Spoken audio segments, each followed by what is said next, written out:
अस्सलाम वालेकुम student, welcome to my channel V physics.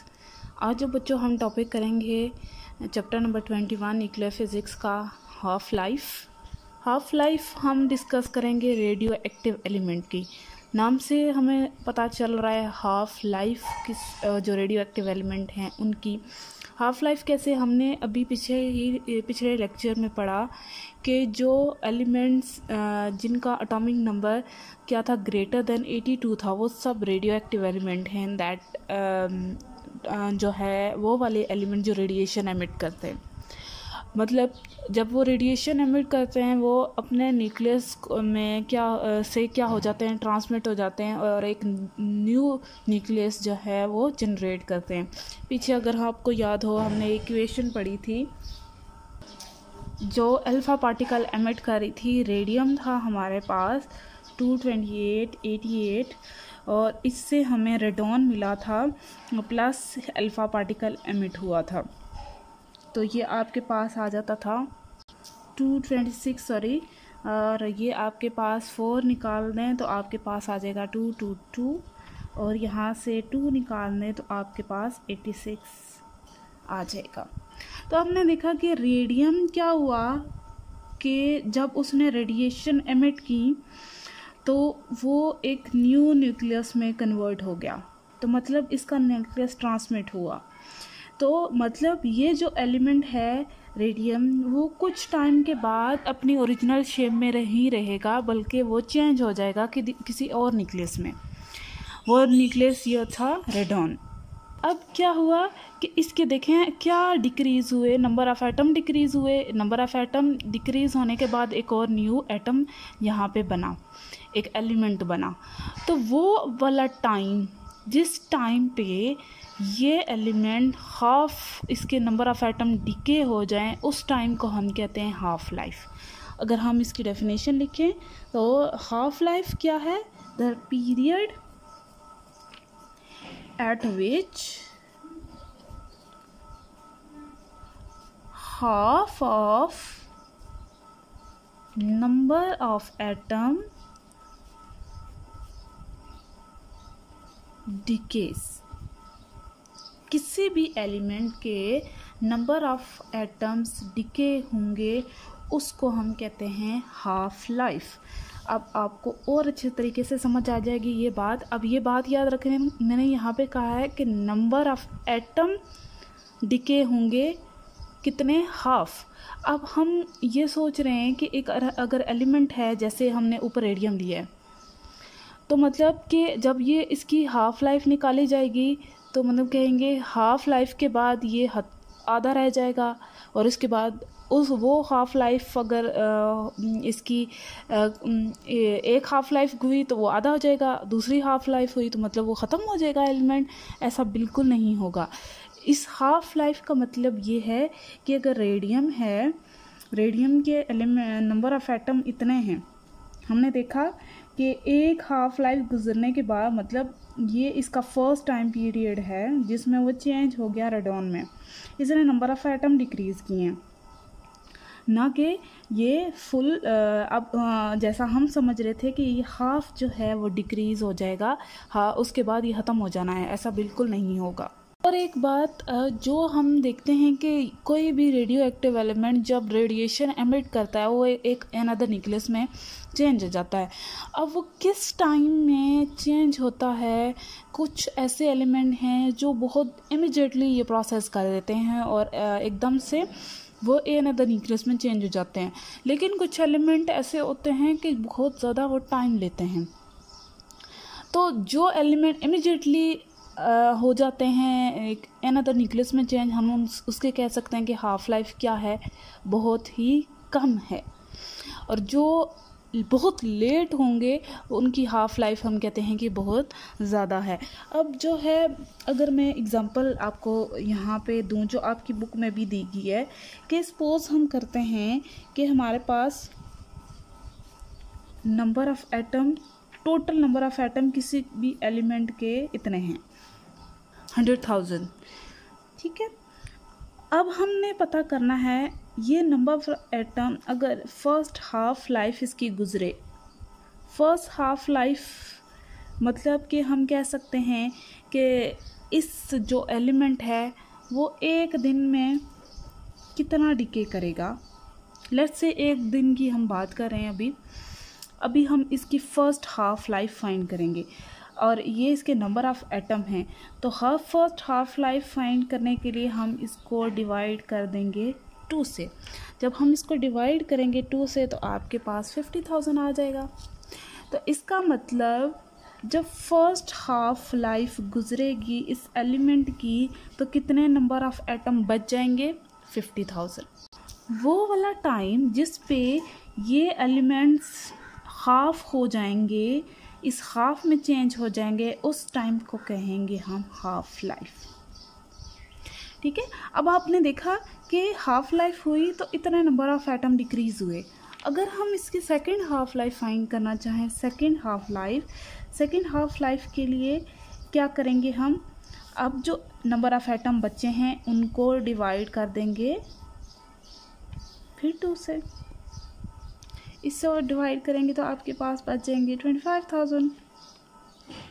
Second half life में इतने एलिमेंट्स डिके होंगे। इसी तरह अगर हम थर्ड हाफ लाइफ भी फाइंड करना चाहें तो थर्ड हाफ लाइफ के लिए 25,000 को 2 से मल्टीप्लाई कर देंगे तो आपके पास आ जाएगा 12,500 एटम।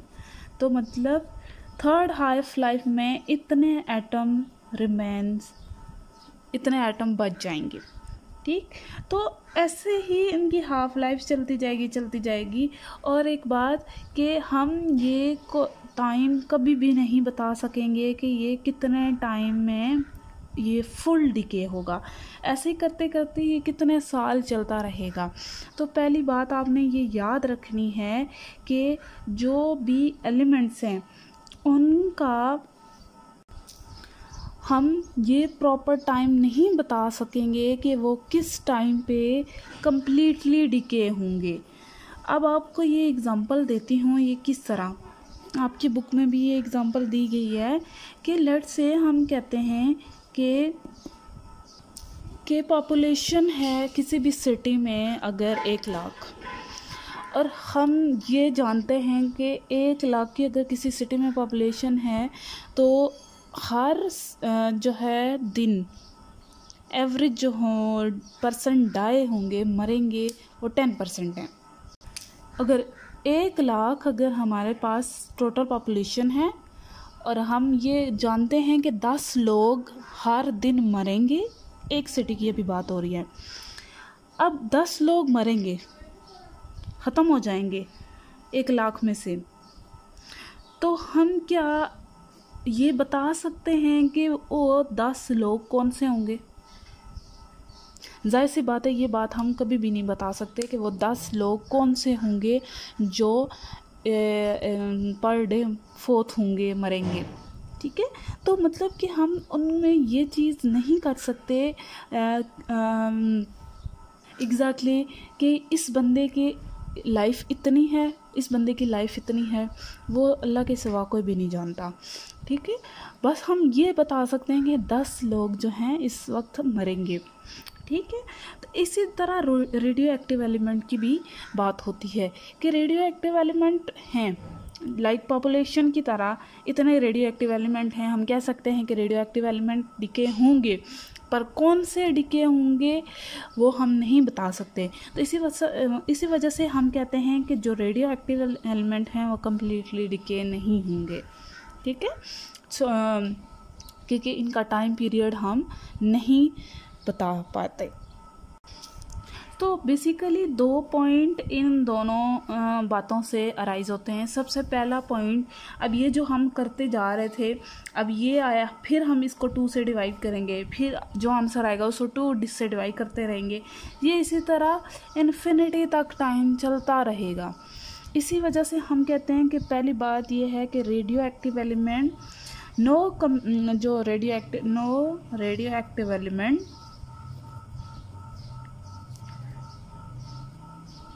completely decay।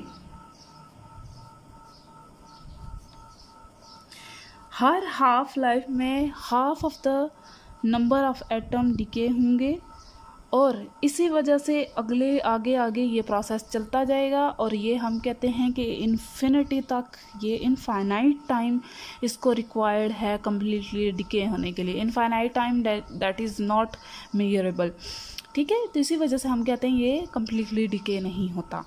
पहली बात ये होगी। दूसरी बात हमने क्या देखा कि जो नंबर ऑफ़ एटम हैं जो डिके हो रहे हैं वो टोटल नंबर ऑफ़ एटम के ऊपर डिपेंड कर रहा है।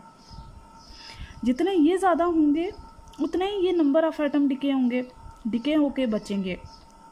फॉर एग्ज़ाम्पल, अगर हमारे पास नंबर ऑफ़ एटम 100,000 हैं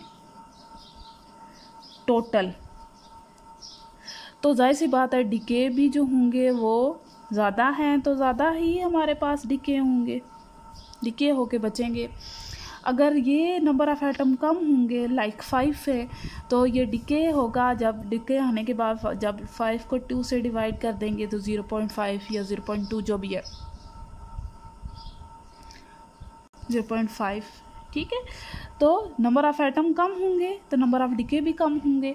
तो जो नंबर ऑफ़ एटम हैं, total number of atom directly proportional है जो नंबर ऑफ़ एटम डिके हुए हैं, ठीक है।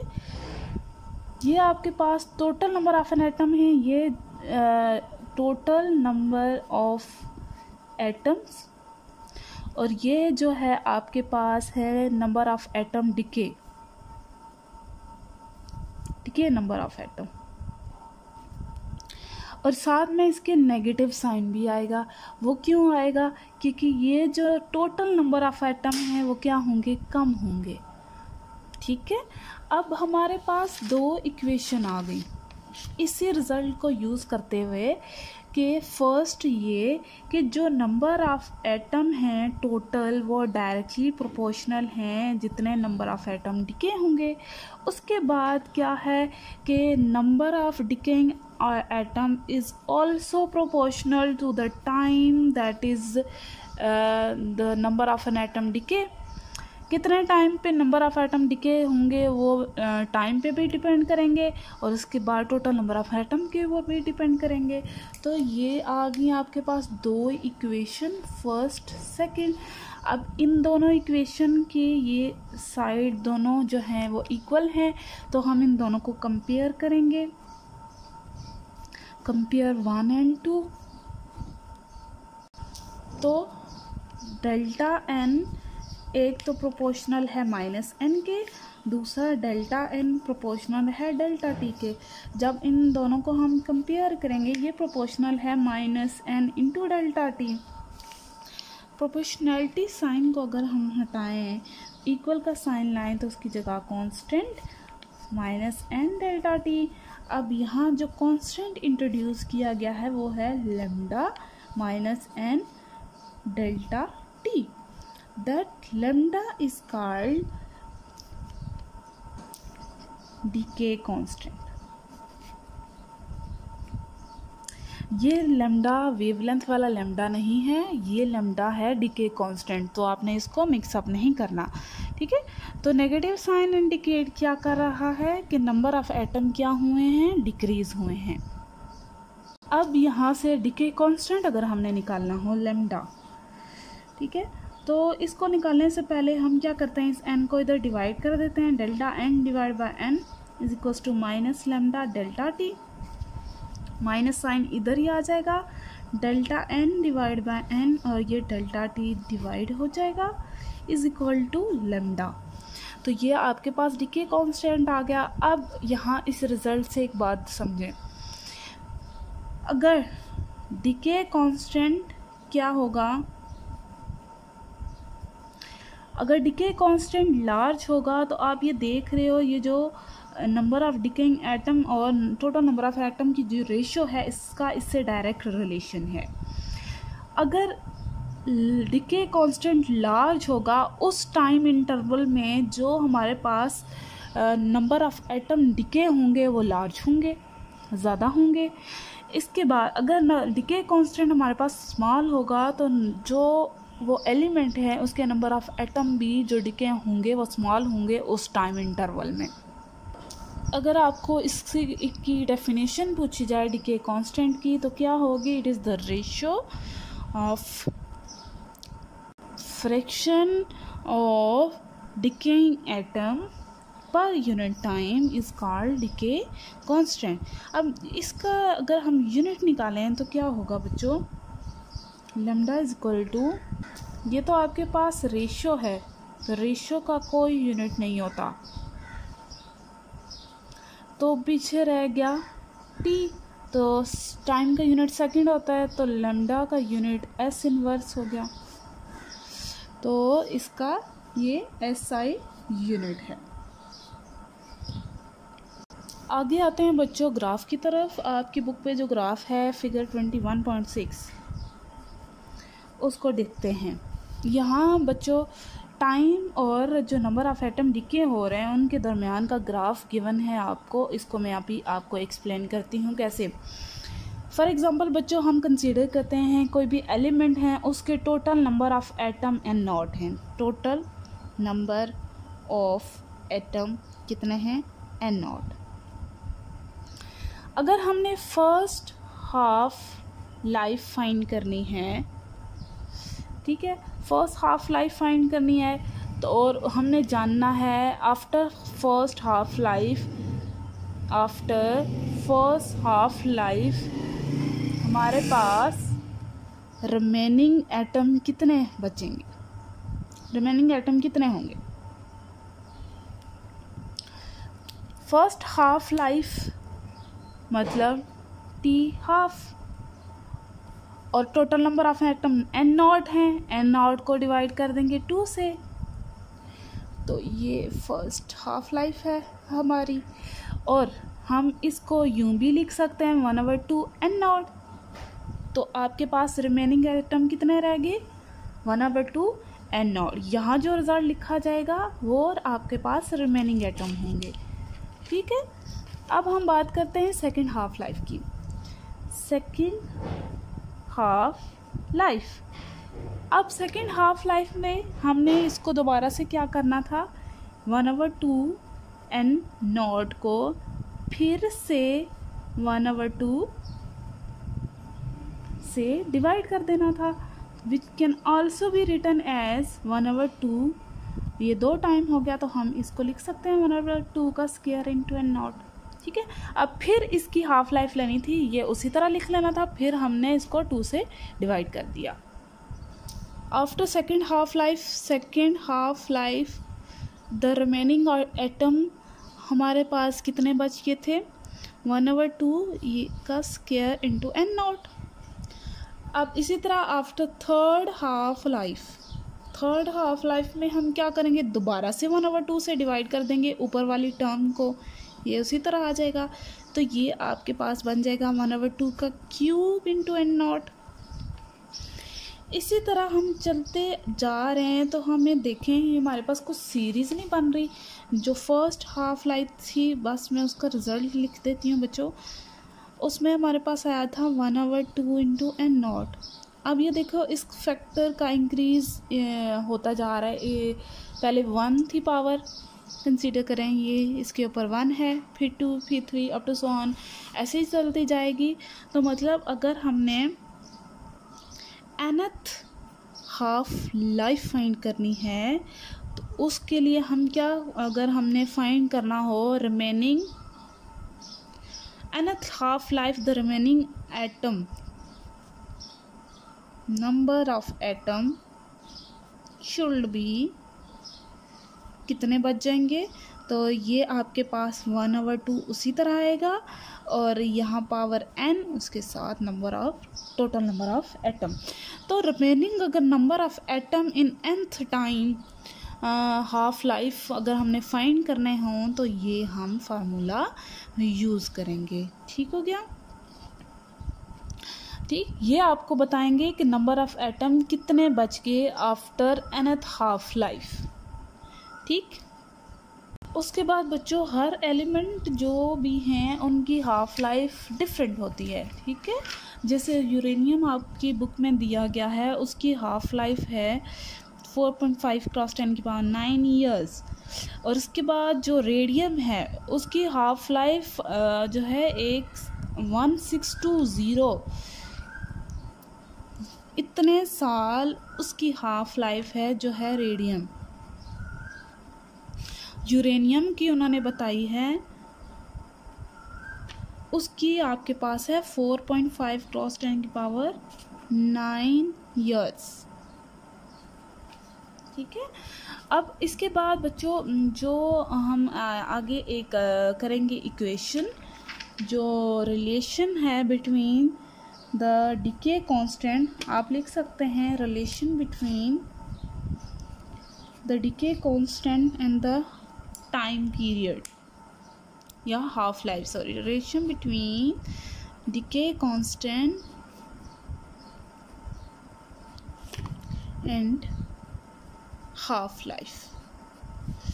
ये रिलेशन कैसे आपके पास आया, ये बहुत सारा प्रोसेस, लंबा प्रोसेस था। ठीक है। उस लंबे प्रोसेस के बाद हमारे पास ये रिज़ल्ट आता है जो आपके सिलेबस में अभी इंक्लूड नहीं है। तो जस्ट ये आपने रिज़ल्ट देख के आपने इसको करना है क्योंकि आगे न्यूमेरिकल में ये यूज़ हुआ है। ठीक है। जो आपके पास लैम्डा डिके कांस्टेंट है और हाफ लाइफ है वो इक्वल है log of 2 के। log of 2 आपके पास होता है 0.693, तो lambda cross T half equal है 0.693। अगर हमने ये हाफ लाइफ फाइंड करनी है तो हम ये भी इक्वेशन यूज़ कर सकते हैं। अगर हमें डी के कॉन्स्टेंट गिवन है, अगर हाफ लाइफ हमने फाइंड करनी है बाय यूजिंग दिस फार्मूला हम जो है फाइंड कर सकते हैं half life of any element. ठीक है। तो ये आपने रिलेशन याद रखना है फॉर न्यूमेरिकल प्रॉब्लम्स। इसके बाद ये जो ग्राफ था, इस ग्राफ को मैं अभी जो हमने ये सारी हाफ लाइफ निकाली थी वो हाफ लाइफ इस साइड लिखी हुई हैं और ये आपके पास वो टर्म लिखी हुई है। देखिए सबसे पहले हमारा पास 1/2 आया था, दैट इज़ 1/2, उसके साथ n0, इसके बाद 1/2 का होल स्क्वायर था, दैट इज़ 1/4 × n0। इसके बाद जो टाइम पीरियड आया था दैट इज़ 1/2 का क्यूब, 1/8 × n0। ठीक है। तो ये चीज़ हमने अभी फाइंड की। उसके बाद ग्राफ कुछ इस तरह आता है। अब ये देख रहे हो यहाँ पे टच हो रहा है ये क्योंकि हमें total number of n0, total number of atoms को शो करता है। अब यहाँ आके देखें कि इस जगह आके हमारा ग्राफ इस लाइन के साथ मिला नहीं है और इसका मतलब यही है कि हम जो एलिमेंट्स हैं उनका कम्प्लीटली डिके टाइम नहीं बता सकते, वो टाइम इन्फिनिट तक है। तो इसी वजह से ये हमारी लाइन ज्वाइन नहीं हुई। ठीक है। आज का टॉपिक बच्चों बस यहाँ तक ही था। बाकी अगर कुछ समझ ना आया हो तो आप मुझसे पूछ सकते हैं और लाइक और सब्सक्राइब करना मत भूलिएगा। ख्याल रखिएगा अपना, घरों में रहिए और सेफ़ रहिए। अल्लाह हाफिज़।